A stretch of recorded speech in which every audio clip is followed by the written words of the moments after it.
Eu sou Fabrício Carpinejar e estamos no podcast Irresistível, Manual do Luto. Você que teve uma perda, você que sente saudade de um ente querido, vai encontrar conforto aqui. É uma realização do Grupo Cortel. Estou com a escritora Cíntia Moscovitch, uma amiga, uma irmã, para falar desse assunto tão delicado e frágil, a despedida. Por que eu chamei a Cíntia? Porque a Cíntia está vivendo um luto. E não é fácil. Não. E tem dias piores do que os outros. E os dias bons são os medianos. É verdade. É horrível. Os dias bons são os medianos. E os dias ruins são os terríveis. São terríveis. Por que isso? Por quê? Porque a perda, a ausência, é como diz o Chico. O Chico tem letras memoráveis, né? E é como arrancar um pedaço da gente. Essas perdas a gente entende. Bom, em primeiro lugar, obrigado pelo convite, meu irmão. É um prazer estar aqui, e é um prazer fazer isso para o Grupo Cortel e para tentar amenizar, para tentar suavizar esse sentimento tão ultrajante, tão afrontoso, que é o sentimento do luto e da perda. Mas voltando então à pergunta, por que é tão horroroso? Por que é isso? Porque essas perdas é como se a gente arrancasse um pedaço da gente. Você se sente amputada? Amputada emocionalmente, sim. Né? E mais do que emocionalmente, é como se de dentro do meu peito fosse materialmente arrancado alguma coisa. Eu tive agora recentemente, nem tão recentemente, foi mais de um ano, a perda da minha mãe, e é como se assim, o meu peito fosse aberto e ali tirassem um pedaço dele, né? Meus sentimentos. Obrigada, meu irmão. Aliás, tu me ajudou a enterrar minha mãe. Porque os amigos, as amizades fazem isso. Eles cumprem essa função de tu enterrar o teu ente querido e de tu, em alguma maneira, conviver com o luto. Eu não vou falar em ultrapassar o luto, mas de tu conviver com o luto. Esse é o grande segredo das amizades e dos teus afetos. E tu me ensinou, me ajudou em grande medida a enterrar minha mãe. Você já se deu conta que é órfã agora? Eu sou órfã, sim, me dei, claro. Órfã de pai e de mãe. É muito avassalador. Tu fica... Porque você é jovem. É jovem. Nem tanto. Manotropo, né? Não, mas é jovem. E não tem mais pai e mãe como referências. Tu não tem mais esse anteparo, não tem mais. Isso modifica muito a vida. Modifica. É uma coisa, eu não tinha me dado conta. No dia que morreu a mãe, um amigo meu de colégio, Cíntia, tu te deu conta? Seguinte, uma coisa que vai se pesar para ti. Tu não tem mais o anteparo de pai e mãe. Os teus referenciais agora ralou, não tem mais. Tu passa a ser o referencial para os outros. Pai e mãe para ti não tem mais. Não tem mais esse anteparo. E aí o sentido dessa orfandade, é a orfandade plena. Tu quer perguntar sobre aquela tia que não tem mais. Onde é que está, mãe, aquele casaco, não sei do que eu dei para ti, eu queria usar, não tem mais. Nada. Mãe, aquela receita, como é que a gente fazia? Não tem mais. Não existe mais. E eu perdi meu pai quando eu tinha 19 anos. Foi uma morte, o pai morreu muito precocemente, foi um câncer que levou ele. Mas ainda eu era muito jovem, ainda tinha toda a folia de morar em casa com meus irmãos, com a mãe. E tu não tem essa noção assim, de posteridade. Agora, aos 64 anos, que era o que eu tinha, quando eu perdi minha mãe, a coisa pegou. Aí morreu o segundo. Como um Google offline. Totalmente offline. Tipo assim, não tem sinal de internet. Tu tá completamente bloqueada. Não tem mais. Como que você tem feito esse trabalho de perguntas no vácuo? Você tem encontrado respostas de outra forma ou não? Esse casaco que perguntaria para sua mãe, você pergunta para alguém ou tenta descobrir sozinha ou nada disso acontece? Eu vou falar de uma solidão que vários dos nossos ouvintes vão entender. Com a mãe, morreu o último dos irmãos, do lado do pai, do lado da mãe. Morreu todo mundo, não tem mais para quem perguntar. Então, eu me sinto como se eu estivesse traindo. Se eu fosse perguntar, sei lá, tentar uma outra resposta para saber do casaco, é como se eu estivesse traindo a memória da mãe. Então, às vezes me vem a dúvida e eu silencio com a dúvida. Porque aquela dúvida é uma maneira de respeitar a memória dela. Eu não tento mais... Não ter resposta é conviver com a... É honrar a memória da mãe. É honrar a memória da mãe. É viver com essa ausência e amar ela da melhor maneira que eu posso. Porque a resposta é dela. Ninguém mais vai me dar a resposta e não ela. Que coisa emocionante isso. Não é emocionante. Mas é emocionante. É a única maneira que tu... É duro, mas é emocionante. O que mais nos irrita... Ninguém pode me dar a resposta. O que mais nos irrita, principalmente a escritores, é não ter respostas. É conviver com as dúvidas. Sim. Então, é um ato de restrito amor. Mas a morte nos ensina isso, é doloroso. A morte nos ensina a forma mais absoluta de humildade. Tu tem que... tu baixa a cabeça e convive com a morte. Na tua essência humana.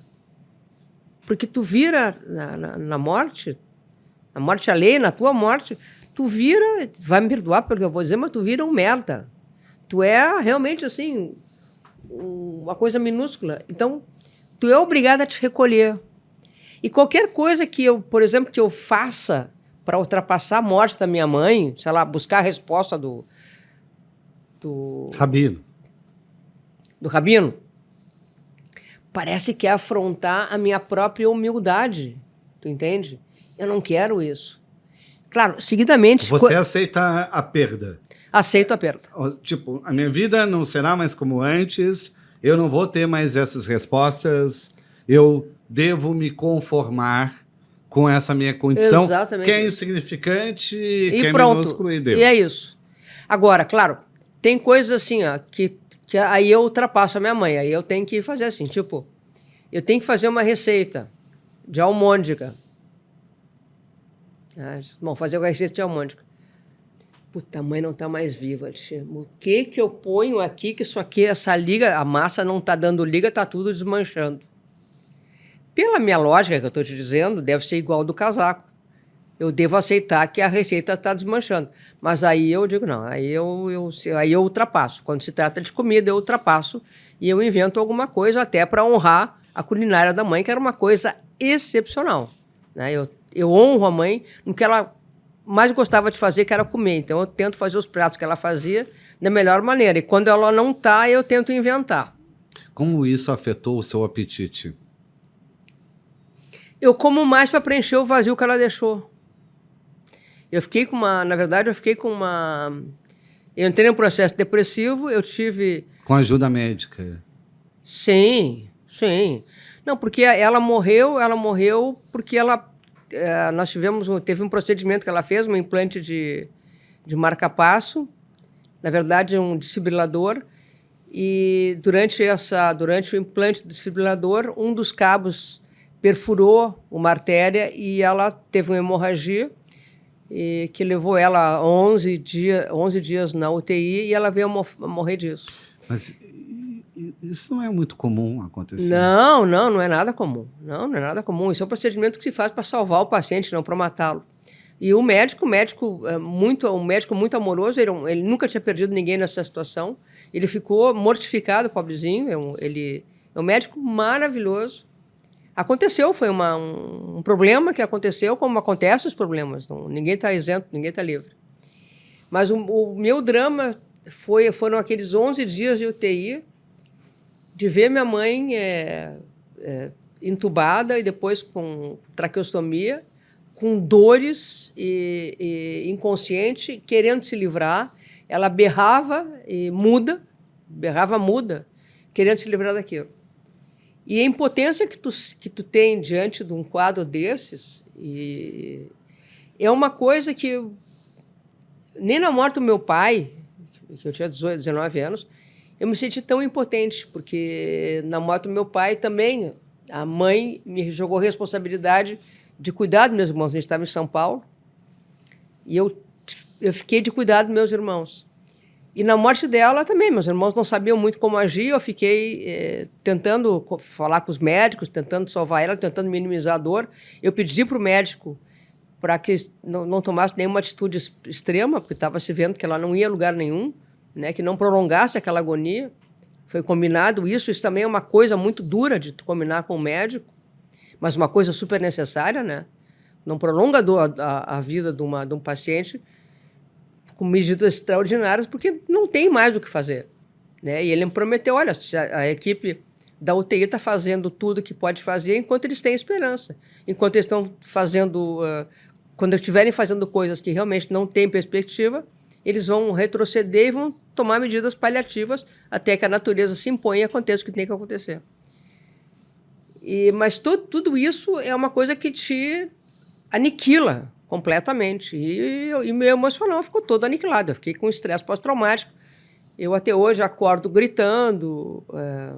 Tenho todo aquilo, parece filme de guerra, assim, né? Tu acorda gritando, tu não pode ver ninguém gemendo, eu não posso ver um tubo de traqueostomia. O mesmo grito mudo?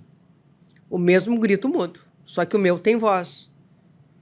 O Luiz Paulo, coitado do marido, várias vezes acorda no meio da noite apavorado, porque eu acordo gritando, querendo salvar minha mãe.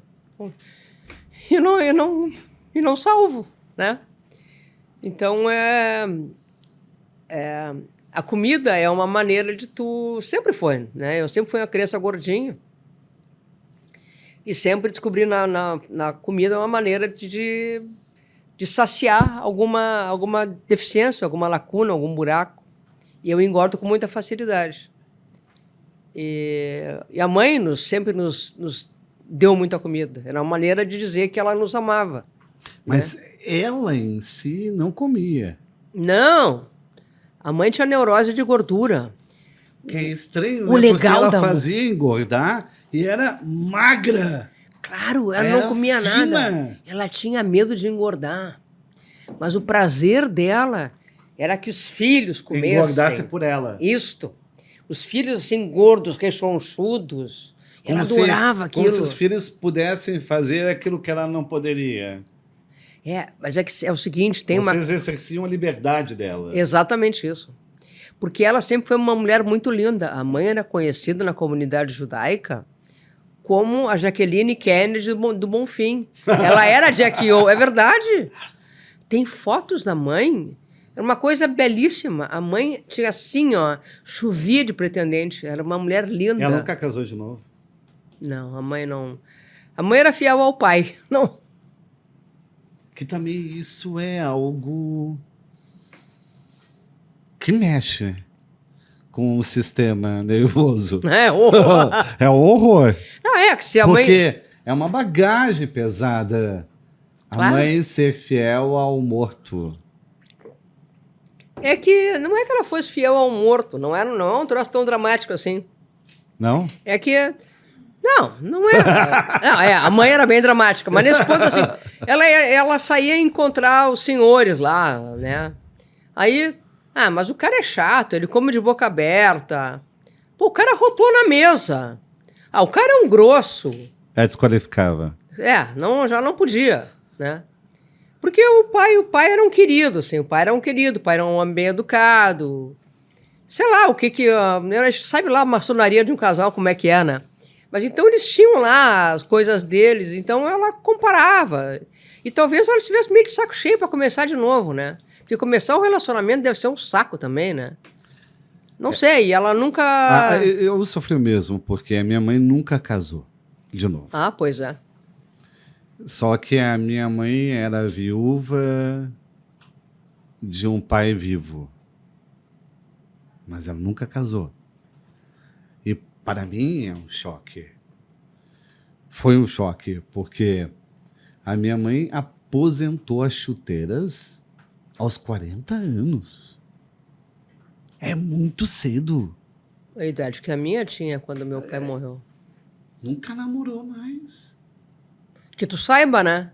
Não, mas é uma piada que você saiba. Quem dera. Não namorou. Mas será que nunca nem, assim... Não. Tipo mãozinha dada no cinema com a pessoa? Não. No portão? Uma bicotinha? Os filhos incentivavam. Mas sabe o que é, Fabrício? Eu acho que eu entendo, como eu entendi minha mãe. A tua mãe ficou com 4 filhos para criar. A minha mãe ficou com 3. E essas mulheres tinham que dar o exemplo, tinham que ser o norte dessas crianças.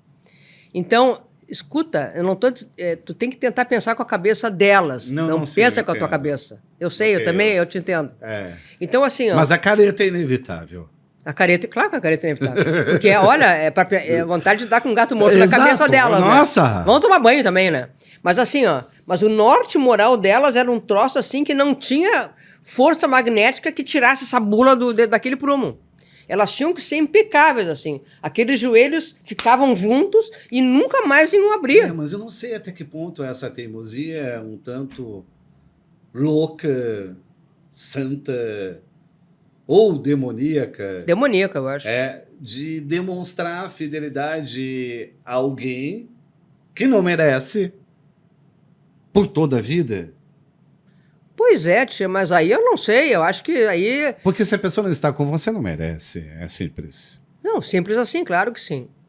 Mas... Não é se pressa ou não pressa. Não está, não merece você. Mas eu acho que assim, eu acho que a gente está pensando da maneira equivocada. Eu acho que essas mulheres, eu falo da minha mãe, da tua, eu acho que o ideal delas não era o homem que não está mais. Não é o teu pai, não é meu pai. O casamento.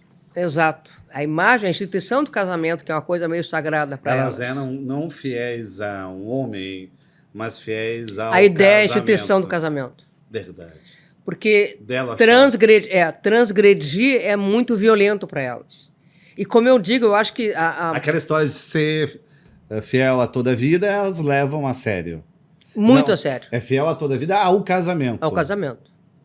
E tem aquelas ideias acessórias, assim, a ideia de lealdade, a ideia de fidelidade, que não é só um homem, é a ideia, a instituição, a família, que elas levam muito a sério, muitíssimo a sério. Tanto é que está aí o resultado. Criaram crianças com padrões muito elevados. E os traumas também muito elevados. Eu tenho que pagar psiquiatra agora...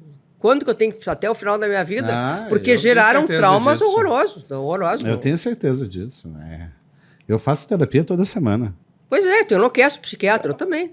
Porque... E os meus filhos também fazem. Claro, claro. E isso vai ser para umas boas gerações. Porque, claro, a gente não sai impune de um troço desses, Não tia. sai. Porque é um sistema a gente não muito... pode subestimar esses gatilhos. Mas claro, Não a dá. gente não sai impune. É um sistema muito neurótico. Mas imagina eu ter que lidar com tal nível de privação, com tal nível de renúncia. É algo apoplético, é algo absurdo. Não, é maluco. E tu te nega o prazer do relacionamento, da paixão, do amor, em nome do quê? Da aventura. Da aventura, da Do descoberta. erro, da falha. Da humanidade que te compõe, Exato. afinal, né? Da experiência em si. Mas eu queria puxar uma perspectiva que é tocante também. Você teve que superar um câncer. Tive que. Que não foi pouca coisa. Não. Levou uma década, né? Levou uma década. Uma década. Levou uma década. A coisa essa, levou uma década. E Você estava no seu apogeu Eu tinha 50 anos literário, É. com prêmios, publicando livros, e de repente me aparece um câncer de teve que amígdala. fazer uma fisioterapia para viver. Sim. Ou seja, escrever era um luxo já. Porque tinha Eu não que... conseguia nem ler, que dirá escrever. Pois é. Mas você fala uma coisa muito forte, que é o Luiz Paulo, seu marido, o fato dele ter acompanhado os últimos dias da sua mãe foram ainda mais impactantes para você do que ele ter acompanhado o seu tratamento. Porque eu falei, eu disse isso agora na comemoração de 40 anos, eu disse isso, e é verdade. O Luiz Paulo é um grande companheiro. 40 anos de casamento, eles acabaram de comemorar 40 anos de casamento. E tu nos recasou, eu tenho que contar isso, eu eu tenho um fui orgulho, padre. eu tenho um orgulho. Não foi padre, como é que vai ser padre mais um dia? Tu foi o oficiante. Eu fui oficiante, o padre não pode ter sido. Nem o As rabino. palavras mais lindas que... Por isso que eu digo, o Fabrício me ajudou a enterrar minha mãe, que foi um momento de luta horrível, e ajudou eu ficar ainda mais alegre. Você é linda. O irmão junto. Mas me conte isso. Porque, assim, na minha doença, eu sabia o que eu tinha que fazer por mim. Ninguém precisava fazer nada por mim, porque eu tinha, assim, uma... Noção. Noção completa do que eu tinha que fazer. Eu só tinha que... assim, na minha cabeça, tinha uma ordem que me dizia assim, tu não pode morrer, tu não pode morrer. Aceita todo o tratamento que te derem. Tu não vai recusar nada. Era isso. Porque o médico me disse, o oncologista, quando ele me dizia o que ia a seguir, ele disse para mim assim, o tratamento é muito pesado e o meu maior medo que a gente tem é que o paciente, por ser tão pesado, recuse o tratamento. Se tu recusar o tratamento, a gente não pode fazer muita coisa. Mas mesmo sabendo que o tratamento era pesado, com esse aviso, essa advertência, foi muito mais pesado do que você imaginava. Não, ele não tem... É atropelar a pessoa. Não tem como dizer. Ele não passou... sobra fiapo de humanidade. Não sobra nada, né? Mas ele tem que fazer, porque ele não pode deixar... eu passei por um período foram 5 quimioterapia, 33 sessões de radioterapia, depois eu passei por mais umas 4, 5 cirurgias, né? Foi um câncer de amígdala com toda essa cadeia de linfonodos aqui contaminada, etc. Então tinha que fazer. Mas tu sofre com dores, enjoos. As dores são excruciantes, assim. Não tem comparativo de dor, assim, não existe. É mais forte que dor do infarto, mais forte que dor de cálculo renal. A boca era uma chaga, era uma pasta de sangue, assim, um troço louco. Mas ali tinha uma coisa que tu vai seguindo. Um paciente oncológico sabe. Por mais que tu sofra, tu vai passar por aquilo. E a perspectiva é boa porque tu vai sobreviver. Você enxerga a ponte. Exato. Visualiza a transição. Exato. Então, tu tá te ralando aqui. Então, graças a Deus eu tinha recurso, eu podia ir podia ir para emergência, me davam lá aqueles analgésicos meio bom, eu ficava dormindo e tudo bem, entendeu? Eu podia ultrapassar, eu dependia só de mim. Ninguém podia fazer nada por mim, exceto a equipe médica e eu. E se alguém me dá água na boca, e era isso. Na doença da minha mãe, eu precisava de força para ajudar minha mãe. Eu precisava estar presente com a minha mãe. Eu precisava falar com os médicos. Eu precisava não abandonar minha mãe. O que o Luiz Paulo fez por mim, ele fez todo o colchão para que eu pudesse me dedicar para minha mãe. Desde conversar com meus alunos, explicando o que estava acontecendo, até estruturar toda a minha casa, me esperar com janta, ou me ajudar a falar com os médicos. Ele ocupou a sua vida para que você pudesse entregá-la Para minha mãe. Fez Todo a vigília. Ele ia me buscar, ele ia me trazer. Quando ele me via desesperado demais, ele tentava falar com o médico. Ele queria dar um jeito de tirar de mim o desespero. Claro que ele não conseguia, mas ele não queria me sobrecarregar com coisas. Você pode dizer que, a partir disso, você amou mais ainda o marido? Não, eu sempre amei muito ele. Não. O amor que eu tenho por ele é um amor incondicional. Não... Nada mexe. Não, eu sempre amei. Eu casei com ele por amor. Nunca... Já deixei de amar ele várias vezes, que eu mandei ele embora de casa. Ele não... Inevitável. E ele não foi? Mas ficou agarrado no marco da porta, não queria ir embora. Não vou, não saio daqui. Não foi, desgraçado. Tu fez sua parte. Claro, mandei ele embora.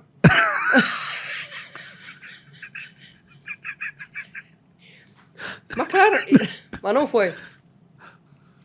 Mas eu acho que se ele fosse embora, eu morria do coração. Era um blefe. Oi? Era um blefe.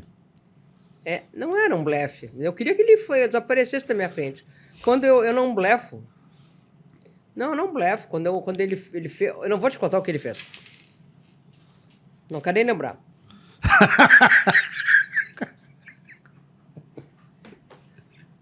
Bom, Por isso que podcast é delicioso. Mas é que assim é a vida, né? Os casais são assim também. Mas eu casei com ele por amor. Também eu não sou santa também. Devo ter feito as coisas assim que não tão boas. Eu estou toda entupida. Toma água aí à vontade. Tá bom. Temos todo o tempo do mundo. Intimidade é ouvir o gole do outro.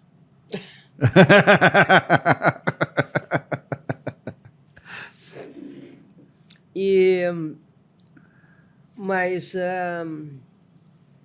não é. Como é que eu vou te explicar?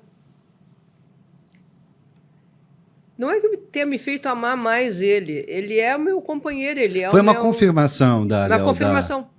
Foi uma consagração da lealdade. Eu não posso imaginar que eu vá amar mais ele. Eu amo ele incondicionalmente, eu amo ele. Há 40 anos eu amo ele. Isso que você fala é pertinente. Porque quando você ama alguém, você perde esse controle do mais ou do menos.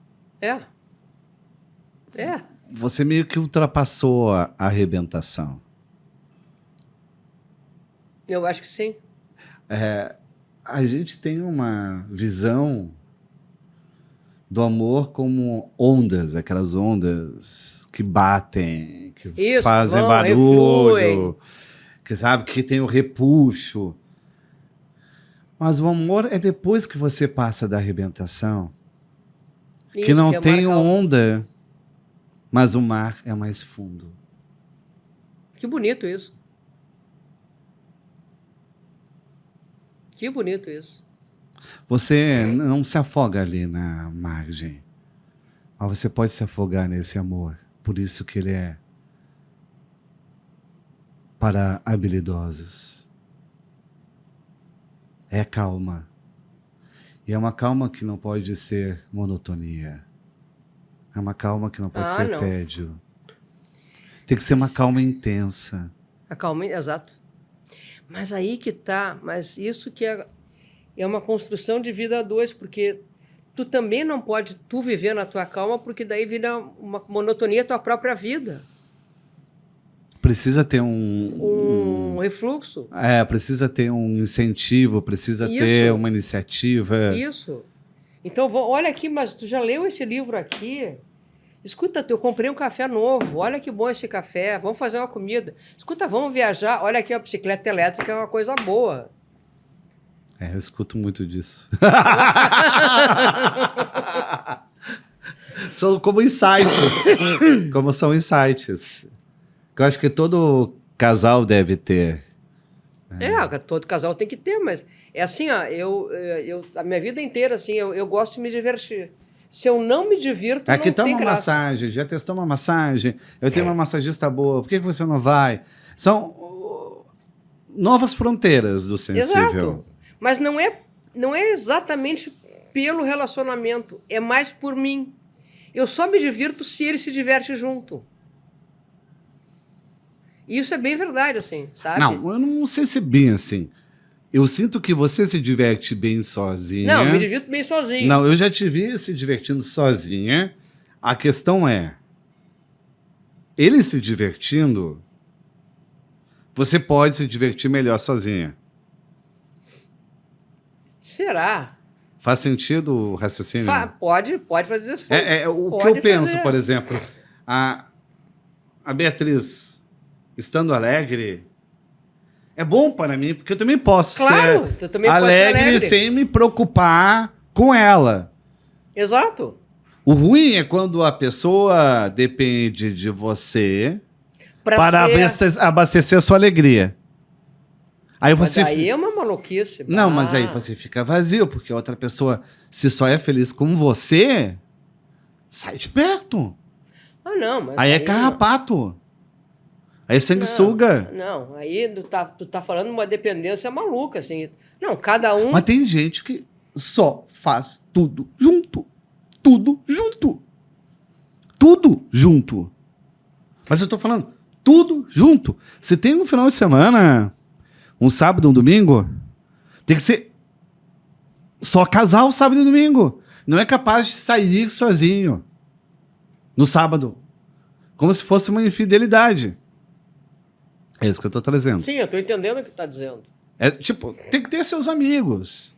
Não, claro que cada um tem que ter seus amigos. Ele sai pra jantar com os amigos dele, sem dúvida nenhuma. É isso. Não, porque eu acho que a matriz da vida de casal acaba sendo perigosa. Que ela transforma tudo em vida de casal. Exemplo. Tem a vida de casal, aí não tem mais amigos. Tem amigos do casal. Aí tem viagens do casal. Tudo vira do casal. Não, é que se tu não tem vida individual, tu ralou. Aí, claro.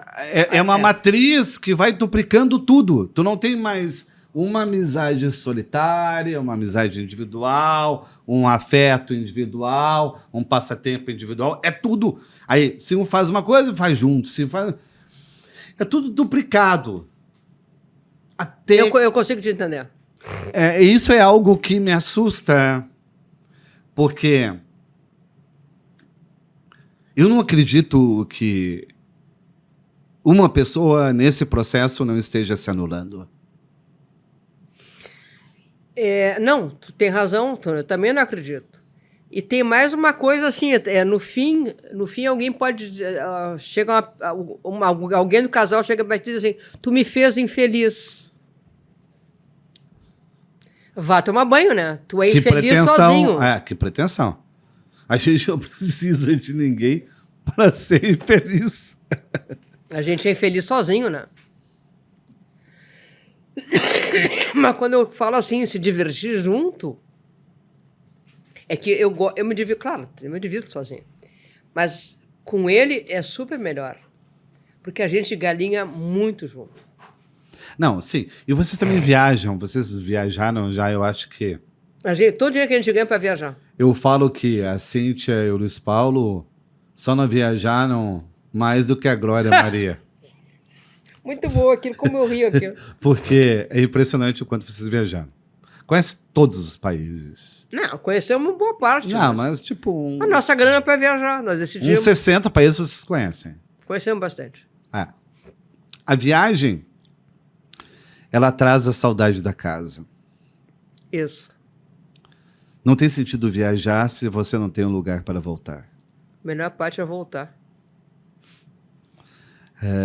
O fato de vocês terem essa casa com quintal, com planta, escritórios, bicho. com plantas, com bichinhos, com cachorro, com tudo, torna a viagem melhor.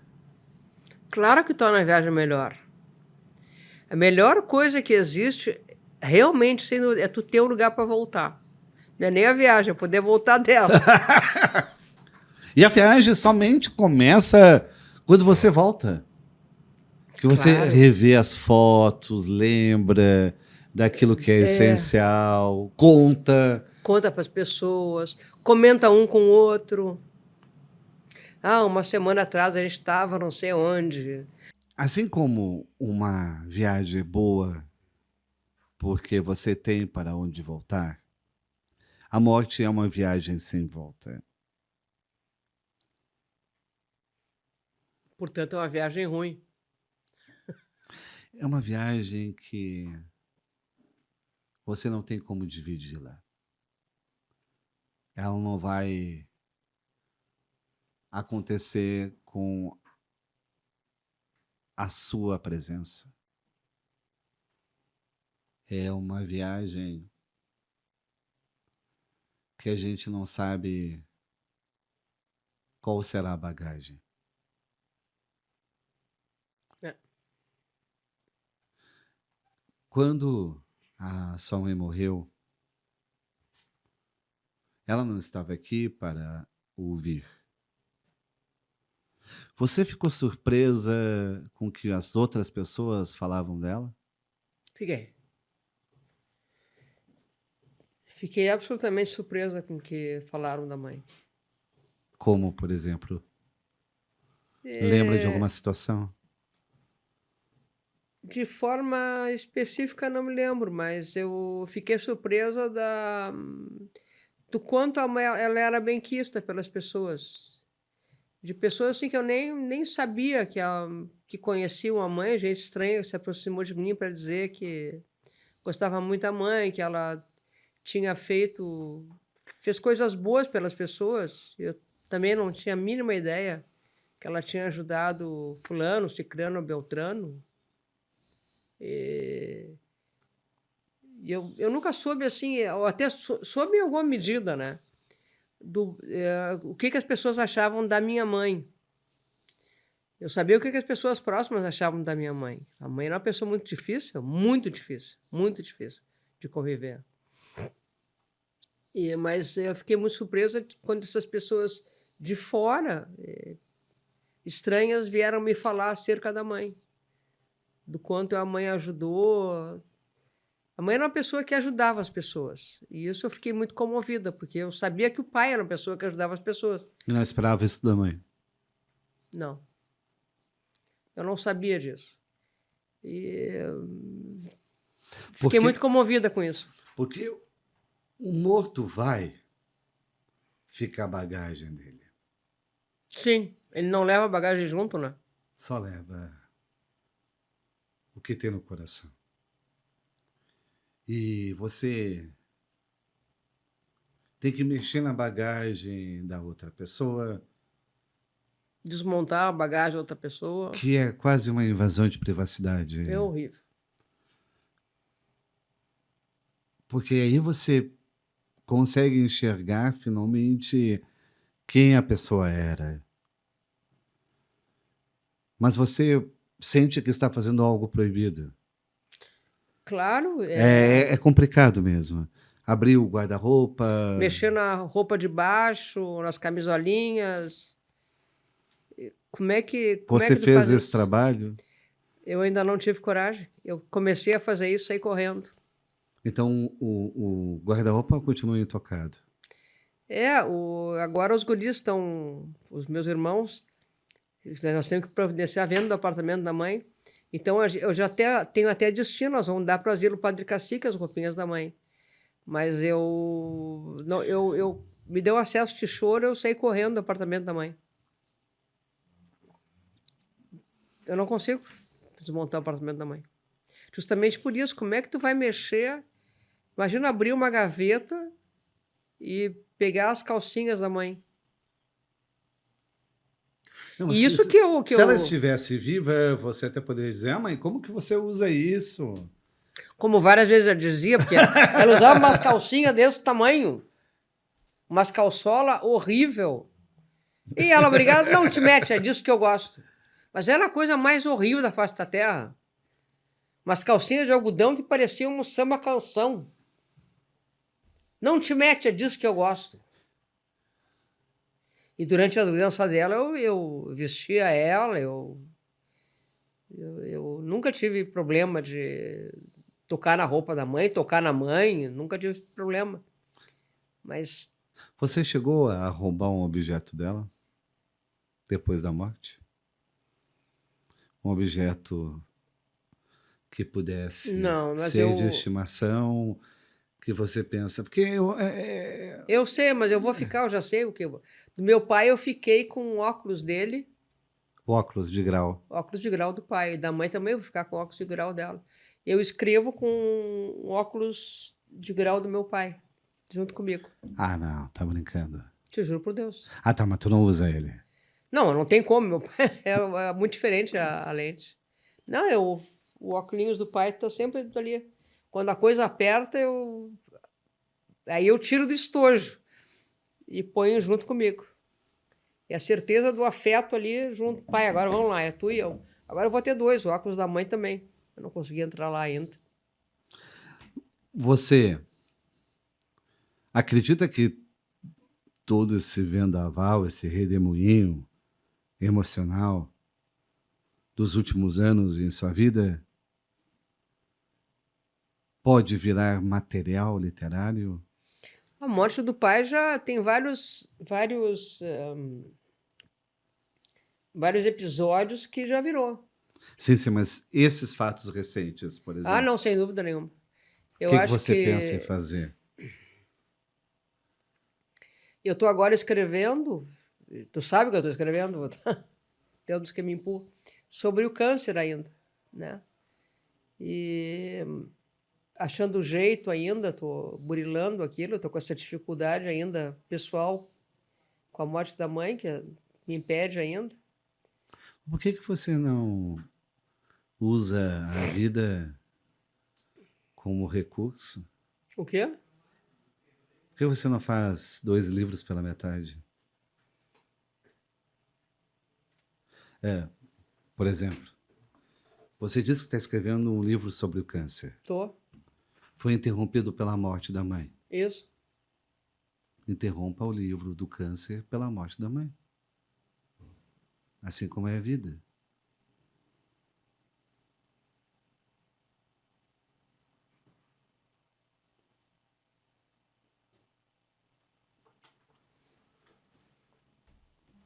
E, na verdade, você está falando do que costuma acontecer. Sempre existe uma dor maior que sufoca a outra. Ah, mas eu nunca pensei nisso. Podcast existe para isso. Isso é de verdade, isso é real. Que vai conseguir atender às tuas urgências. Porque imagina, você está escrevendo um livro sobre o câncer. Morre a sua mãe. Mudou o livro. Mudou o livro. Totalmente mudou o livro. E tu não precisa explicar isso. O seu livro mudou porque a vida mudou. Você estava preocupada em não morrer e de repente morre a mãe. Porra, a morte é outra. A morte. Quer um belo título? A morte é outra. Vá, Fabrício, esse é bom, hein? A morte é outra é um belo título. Imagina, tá lendo, vai pensar que é sobre o câncer, é sobre o luto da mãe. Não, o câncer nem precisa voltar, porque de uma certa forma ou de outra, tudo vai desaguar no entendimento disso. É um arquétipo. Você tenta se salvar da morte e morre quem gerou a sua vida. Tá, me deixa pensar, tô me deixando meio tonta. Mas como lidar com isso? Bah, mas eu gostei desse negócio. Gostei desse troço. É bom. É bom, sim. É verdadeiro. É bom isso. Tem um livro inacabado. Aonde você parou no livro do câncer, você iniciou o livro do luto. Além de ser uma narrativa atraente, pós-moderna. É bem pós-moderno. Sim, mas a gente vive cada vez mais em estilhaços. A gente sente falta da harmonia, do conjunto, do todo. É difícil se sentir inteiro. Talvez seja o mais difícil na vida ter um momento de unidade. A gente é todo fracionado, né? Desde criança. Talvez eu acho que só na minha infância eu me sentia inteiro. É? Hoje, vai lá, você pode estar brilhando no trabalho. E de repente briga com o irmão. Volta à fração. De repente você está numa harmonia familiar. E de repente tem um contratempo espinhoso no trabalho. Derruba a harmonia. É verdade isso. Dificilmente a gente se sente unificado durante 24 horas. Sempre vem uma notícia, uma coisinha, uma sarna, uma ruptura, um pesar. É. Então Gostei disso aí. Pois é, a ideia é boa. Não existe mais unidade. Como a vida, a gente pode fracionar também o livro.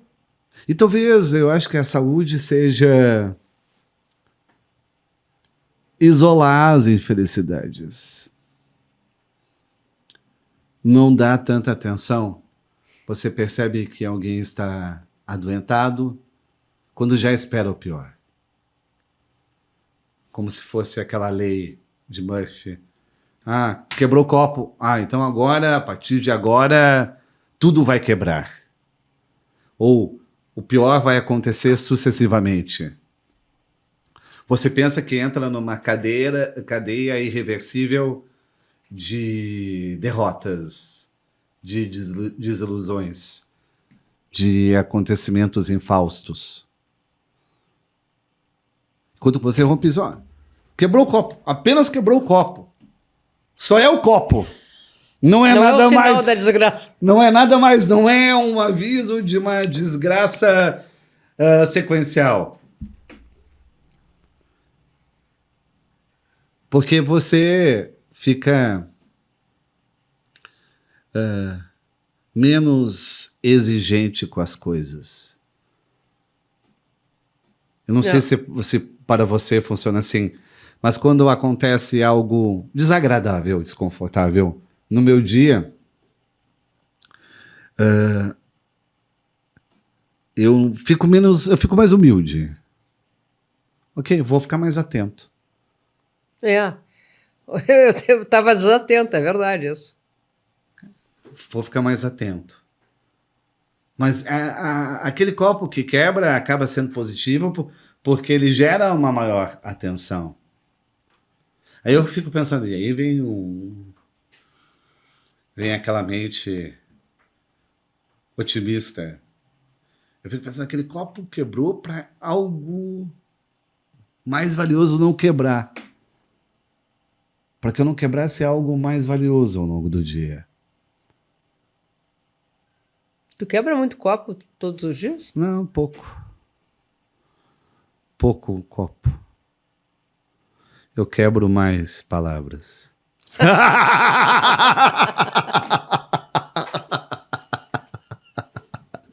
Saiu bem, hein? E elas cortam.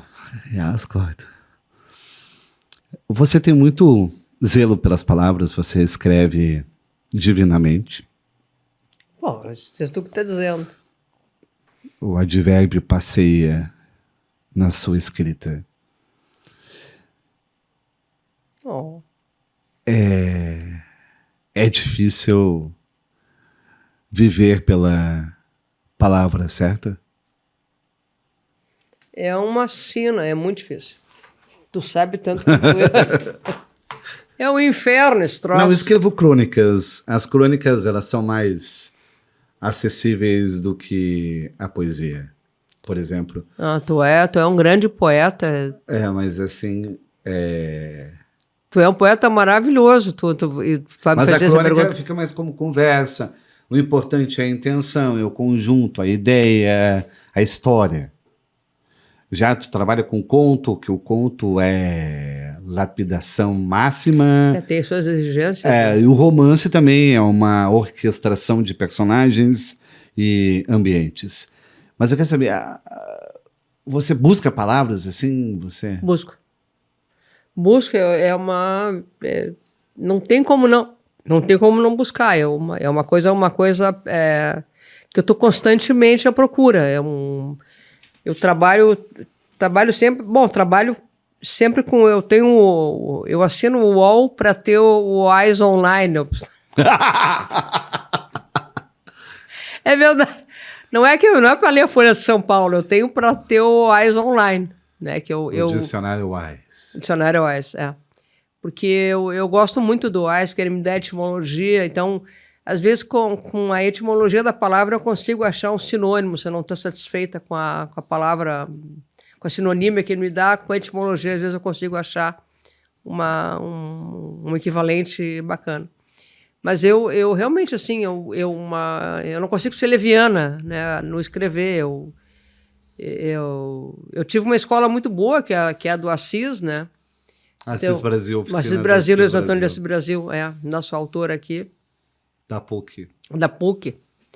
E ele insistia muito nisso, né? Da precisão de a palavra expressar exatamente o que a gente quer dizer e de que cada situação tem uma palavra exata, precisa para aquela situação.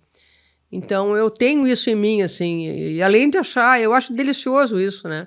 A busca da palavra exata é uma coisa que eu acho maravilhosa.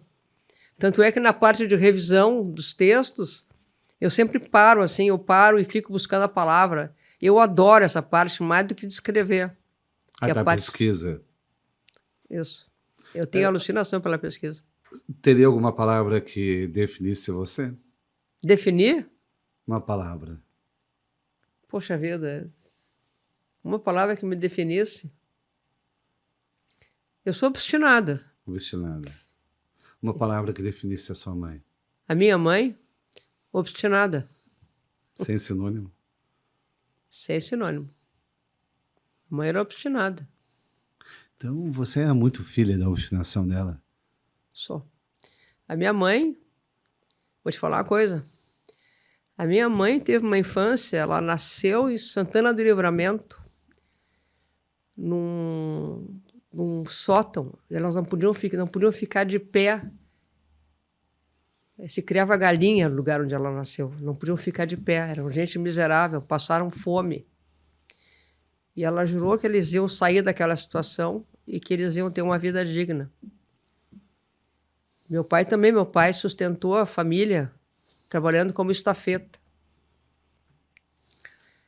E na minha vida, tanto pai quanto mãe, a obstinação deles era que a gente vivesse, que a gente estudasse e tivesse uma vida boa. E eu sou muito filha da minha mãe e muito filha do meu pai, porque a gente era obstinado. A gente tinha que estudar e a gente tinha que trabalhar. E essa é a palavra que nos define, sim, obstinação.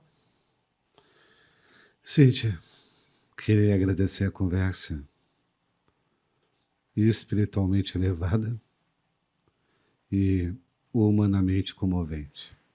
Eu que te agradeço, meu irmão de alma. Foi muito bonito. O manual do luto só teve a ganhar com a sua presença, a sua participação. E é difícil dizer tchau. Ah, mano. Mas é muito melhor tchau do que adeus.